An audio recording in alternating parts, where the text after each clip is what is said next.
Hey, in this video, I'm going to show you what happens when Spirit Talker detects a spike and then chooses a word. I'm going to run it in an emulator and I'm going to show you some code. And at the end of the video, I'll explain to you what the most important sensor is that Spirit Talker uses and why. It's quite long, it's quite codey, but hopefully by the end of it, you'll have a much better understanding of how Spirit Talker works. And I'm hoping to clear up a few rumours at the same time. You see, Spirit Talker is built on my theories from my research that I did over many years. I didn't just watch a TV program and then think, oh, I know everything about the paranormal. No, I spent a long time researching this sort of stuff. And I will make another video, it'll probably be my next video that I release, explaining more about these theories and my research that I did. But to cut a long story short, it all came from tarot. Yeah, that's right, tarot. Okay, so what we've got here is a development environment known as Android Studio. Here is an emulator, it's running a Pixel 2 XL. Over here I've got extended controls for this emulated phone. On this tab I have virtual sensors, and on this tab of that it's additional sensors, and you can see here I've got ambient temperature, proximity, pressure, relative humidity, light and magnetic field. This is the magnetometer, and in here we can change the X, Y and Z values. So, I can change all of the values of these particular sensors for this device. What I'm going to do is I'm going to run Spirit Talker in debug mode. I'm going to change the X axis value of the magnetometer, and that will create a spike. When that spike happens, we will hit this line here where this little red dot is, which is called a breakpoint. And then once we've hit this bit of code, I can go through this line by line and I'll explain to you what it's doing. Okay, let's run Spirit Talker in debug mode. Okay, so it is in debug mode. It does run a little bit slower in debug mode, unfortunately. I will try and speed some bits up throughout the video if I need to. Okay.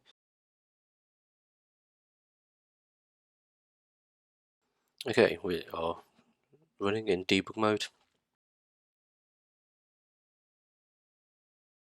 Okay, it's loading, it's checking permissions. For some reason in debug mode this seems to take a long time. It's just checking to make sure it's got the permission to read and write files. The later versions of Android, it doesn't need this permission because when you install an app, it comes with its own folder, so it doesn't need permission to read and write to that folder.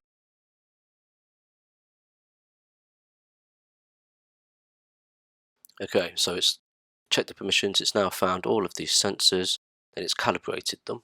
And during that calibration process, it also configures the brain. You know, that crazy brain I've invented?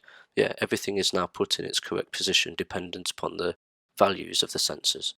And again, because it's in debug mode, even though it says setup complete, for some reason it's taken a long time to go to the next screen. Now here we go. So you can see here it's now calibrating the EMF meter on the side of the app, and this is using a high pass filter. That's now calibrated. You can see it's got one of the green sort of LEDs is lit up. If I change the x-axis of the magnetometer to 100, you can see it's now lit 3 LEDs up. Put it back to 0, it's gone back to 1 LED. If I put 500, there you go, it's now full. So you can see that the EMF meter on the side of Spirit Talker does actually use the magnetometer on the phone. Okay, so what I'm going to do, I'm going to click start, it'll start scanning. I'll change the x-axis, we'll hit this breakpoint, and then we will go through the code line by line. Okay, let's go. Press start, it's now scanning. Okay, let's change the x-axis value and create a spike. Okay, we've created the spike. And now we've hit this line of code. So what this particular section of code is doing, we're going to build up what I've invented or called a sensor communication key. And what we do is we just go through all of the sensors, collect all of the values from all of the sensors and store it in this string. And then that string gets passed to another method or function that performs a calculation and returns a unique value. And then that unique value gets passed to the brain. Some more mathematical calculations are performed on that. It works out a multi-dimensional point using that number and then chooses what is in the brain at that point. Okay, so let's go to the next line. We're now just checking to make sure that the magnetometer sensor, that it exists, and if it does, it will come into this block of code here between these two curly brackets. Okay, so as you can see, it exists.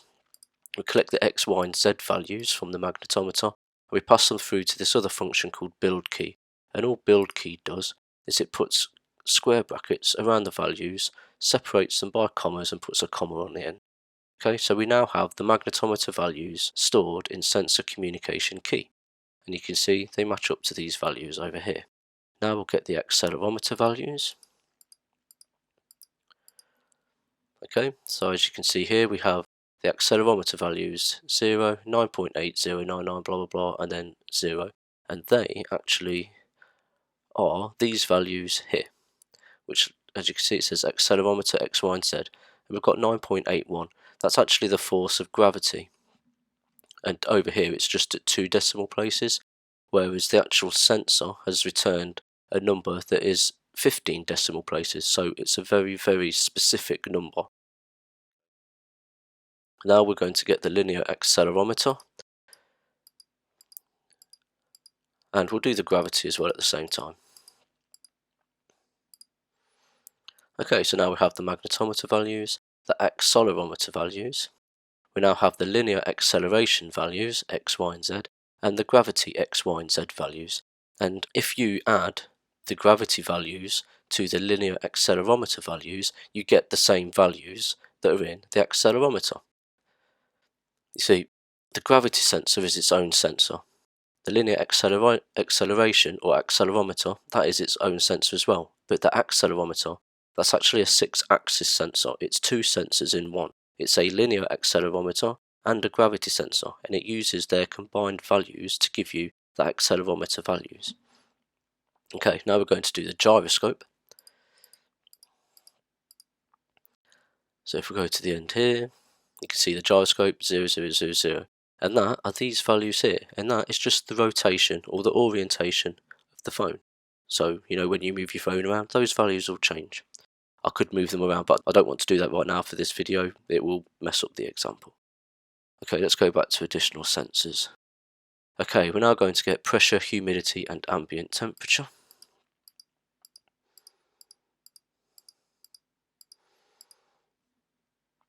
Okay, I don't know if you can see this very well, but there's pressure, which corresponds to this value.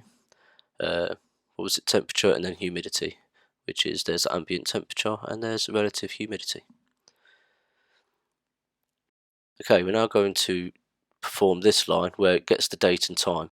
What I'll do, I'll press play, and then down here in this box here, we will see all of the values and the return value, and I'll talk to you about the date and time there. Okay, play.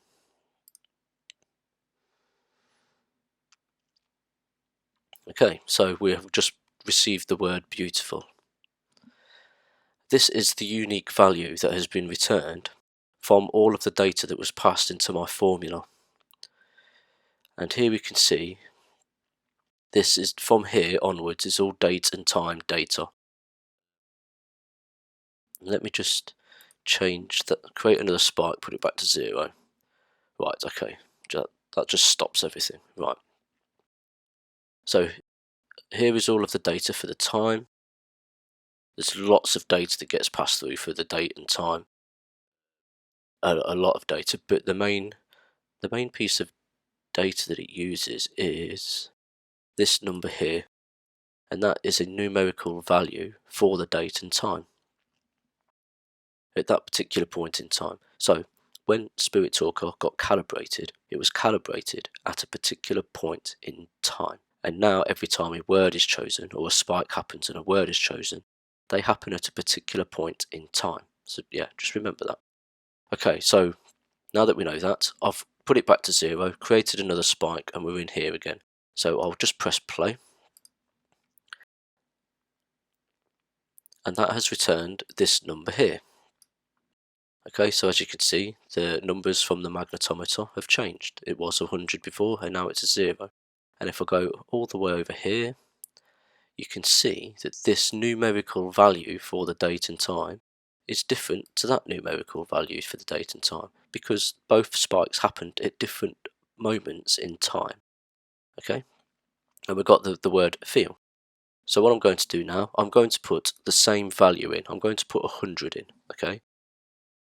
Oh no, that was 1,000. Sorry. Let's just press play. Predict.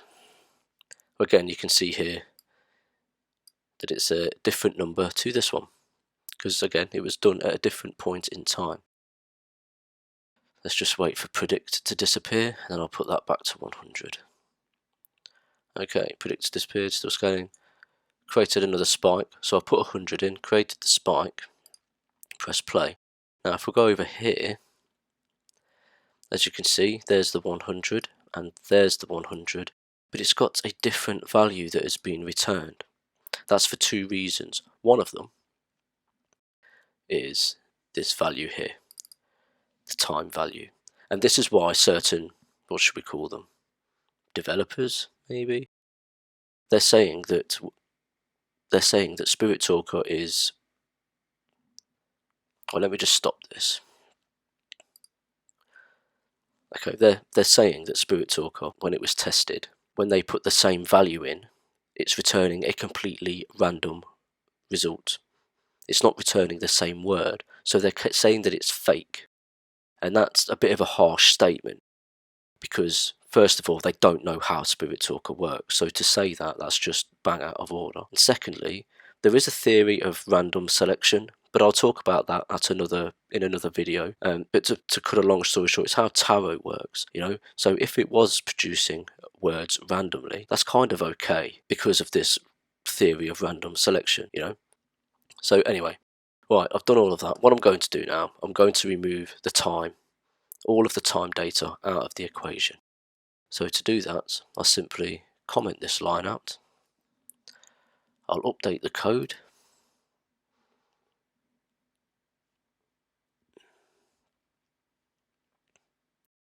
And I will press play. Okay, so now if I create a spike, let's go back to 0. Created the spike, press play. As you can see here, this is the next line. Here's the return code. If I go all the way over here, you can see there's no time data now. It's all gone. So we're just working off of the values from the sensors. Okay, if I put 100 in, press play, got the word adult. You can see here that's now a different code. Let's just wait for that to disappear. Again, no date and time data. You can see the 100 from the magnetometer there. Okay, let's put that back to 0. Press play. And we've got 1200s, you see. So 0 and 0, we've got this number here and this number here, and again they are different. Why is that? Because we've removed the date and time from the equation, right? Let me just stop that.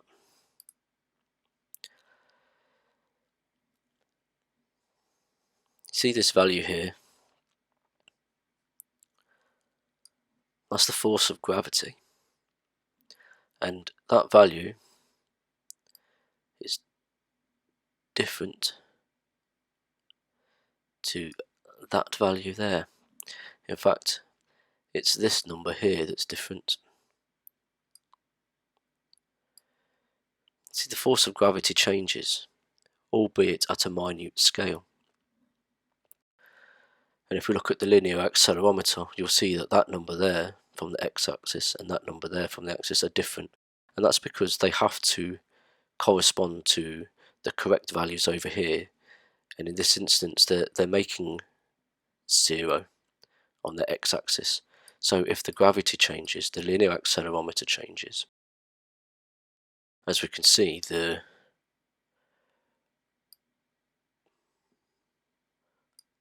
y-axis and the y-axis are the same, which means the gravity y-axis and the gravity y-axis are the same too, which means The y-axis hasn't changed, but the x-axis has, albeit very slightly at a very minute scale, and that's what's so important, okay? The values of gravity. So what I'm going to do, I'm going to turn Spirit Talker off. I'm going to turn the linear accelerometer sensor and the gravity sensors off. That'll do two things. One, it will stop the brain from moving. The brain gets configured at a specific moment in time using the values from the sensors. So by turning the linear accelerometer and the gravity sensors off, the brain will still get configured, but it won't be moving, dependent upon the environment. We'll also have the date and time won't be passed through the equation, and neither will the linear accelerometer or the gravity values. Okay, but I can't show you this bit, so I'm just going to blank this out and I'll quickly sort it out.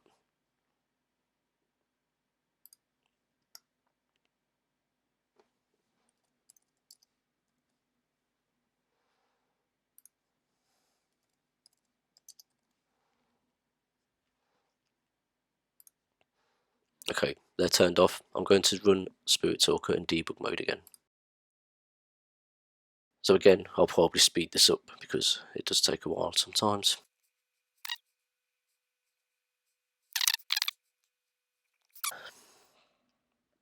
Okay, calibrating the EMF meter, again using the high pass filter. That is calibrated. Right, let's press go. So Spirit Talker's running. We'll create the spike, we'll put 100 in. Hit the breakpoint. Now if I just go over here, I'll press play. Actually no, I'll go through this line by line. So we've got the magnetometer values, got the accelerometer values, and now what will happen, because the linear accelerometer is turned off, it misses that section out, and the same with the gravity. Okay, so the linear accelerometer sensor and the gravity sensors are both turned off. The gyroscope is still on. Okay, I'll just press play. Okay, we got to Are We Friends? Here is the returned value for 100. And if we go over here, we can now see that we just have the accelerometer values, the gyroscope, and the pressure, temperature, and humidity. So there's no date and time data. There's no linear accelerometer or gravity data. Okay, and the brain isn't moving. So let's create another spike. We'll put it back to 0. Create the spike. Press play. We've now got Nanny. You can see here the returned value. Okay.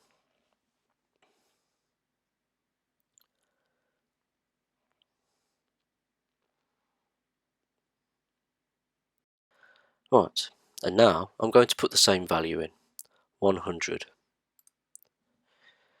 Create the spike, hit the breakpoint, press play,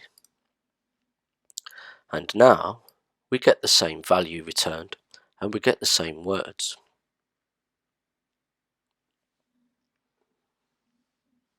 You see, there's nothing random. Although it looks like there's something random going on, there is nothing actually random. There's no random timer or words aren't chosen randomly. Things are chosen for a very specific reason, dependent upon the values of the sensors.